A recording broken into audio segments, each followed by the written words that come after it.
In our crazy, fast-paced world, feeling tired or on edge all the time, it's kind of become the new normal, right? But what if the answer isn't just another cup of coffee, but some really ancient wisdom?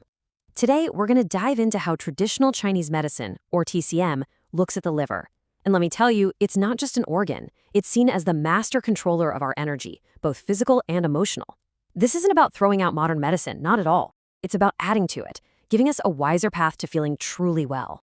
So, do you ever have those days where you just feel off? You're tired, but you can't figure out why. Your fuse is super short. There's this general feeling that something just isn't right. You might go to the doctor, and all your tests come back normal. Nothing is technically wrong. Well, this is where traditional Chinese medicine comes in. It points to a potential culprit you might not expect: your liver. The idea is that your body is sending you super clear signals if you just know how to read them. Okay, take a look at this list. Does any of this sound familiar? Waking up with a bitter taste in your mouth, dry, gritty eyes that make it hard to focus, that deep fatigue that just doesn't make any sense. Or maybe you're sleeping terribly, having these wild, vivid dreams. We tend to just brush this stuff off, right? Oh, it's just stress, or I guess I'm just getting older. But what if it's actually more than that?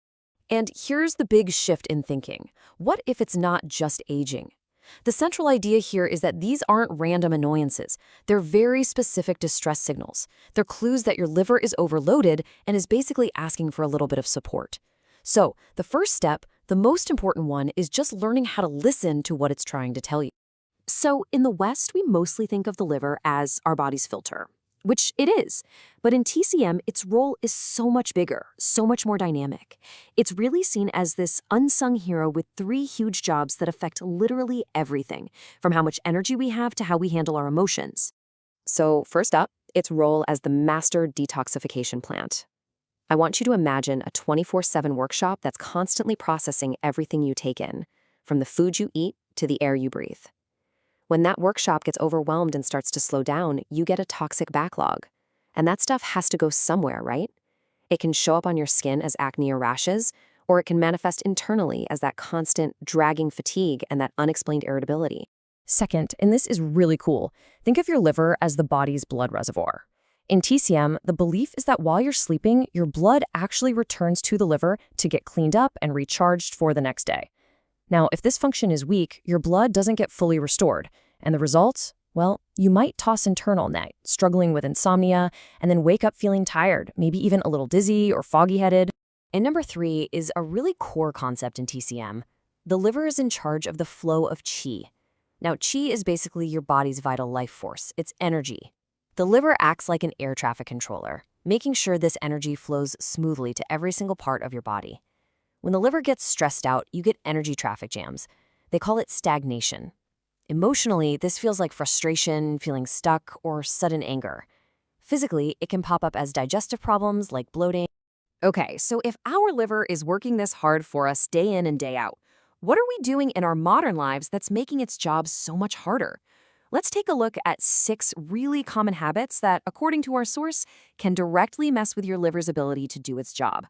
First, staying up late. We all do it, but TCM pinpoints the hours between 11 p.m. and 3 a.m. as the liver's prime time for repair. So when you're awake, you're essentially robbing it of that chance. Second, alcohol. No surprise there. It's a direct toxin the liver has to work overtime to process. Third is emotional turmoil. Chronic stress and anger directly cause that qi stagnation we just talked about. Greasy and spicy foods are fourth. They just overload the system. Fifth, popping pills for every little thing adds to the chemical load it has to filter. And finally, just sitting around all day, a sedentary lifestyle keeps that vital energy from flowing like it should. So we've laid out the problem and the things that make it worse. But here's the good news. The solution we're going to talk about isn't complicated or expensive. It's actually an ancient tea recipe, and it's powerful precisely because it's so simple. And there's such deep wisdom behind how it's put together. Now, what is so fascinating about this is the structure. This is not just a random jumble of herbs. It's a sophisticated formula based on this classic TCM hierarchy. Think of it like a royal court. The goji berry is the emperor, the main ingredient that nourishes. Then you have chrysanthemum and cassia seed as the ministers, supporting the emperor's work by clearing out heat. Dandelion is the assistant, helping with detoxification. And finally, tangerine peel is the envoy, which harmonizes all the other ingredients and makes the whole formula work together perfectly. It's like a little team working in perfect sync. And that right there just brilliantly illustrates the whole philosophy behind this. This tea doesn't force the liver to do anything. Instead, it creates the perfect conditions for the liver to heal itself. It's about reducing its burden, giving it some gentle nourishment, and helping it get back to its natural, balanced state. It's all about support, not force. And you're not going to believe how easy this is to make. You just measure out your ingredients. A little kitchen scale works great for this. Give them a quick rinse under some cool water, throw them in a mug or a teapot, and pour boiling water over the top. Then just cover it up and let it steep for about 15 to 20 minutes. You want to give it time to really extract all that goodness. And that's it. It's ready to drink. But listen, as powerful as this tea is, it's not a magic bullet. True, lasting wellness really comes from making this part of a bigger daily practice. It's about creating a lifestyle that consistently supports your liver, not just relying on a single cup of tea to fix everything. So, when should you drink it to get the most bang for your buck? Well, our source suggests 3 key times. First thing in the morning on an empty stomach to kind of gently wake up the liver and help flush things out. Then again in the mid-afternoon between 3 and 5 p.m. to help it process everything from the day. And finally, about an hour before you go to bed to prep it for that all-important nighttime repair cycle. This slide really just lays it all out, doesn't it? Every single day, we have a choice. We can choose habits that beat up our liver, or we can choose habits that build it up. And it's really about small shifts, trying to get to sleep by 11 instead of scrolling for another hour. Choosing leafy greens, which is the color associated with the liver and TCM, over heavy, greasy food. And swapping that extra screen time for a gentle walk to get your energy moving. And here is one more amazing, super simple tip for you. There's an acupressure point on the top of your foot called Tai Chong. It's right in that little webbing between your big toe and your second toe. Just gently rubbing that spot for a few minutes every day is said to help smooth out your liver's energy flow. And the best part, you can do it anywhere, anytime. It's a totally free and simple way to support your body's balance.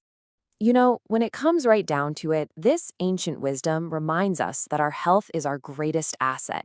It's our true wealth. Taking these small, simple steps to care for an organ as vital as the liver, well, it's not a chore. It is the single best and wisest investment you can possibly make in your future energy, your clarity, and your happiness. So as we wrap up, I just want to leave you with this question. After everything we've talked about, which of your body's silent signals, that fatigue, the bad sleep, the irritability, which one will you choose to really start listening to today?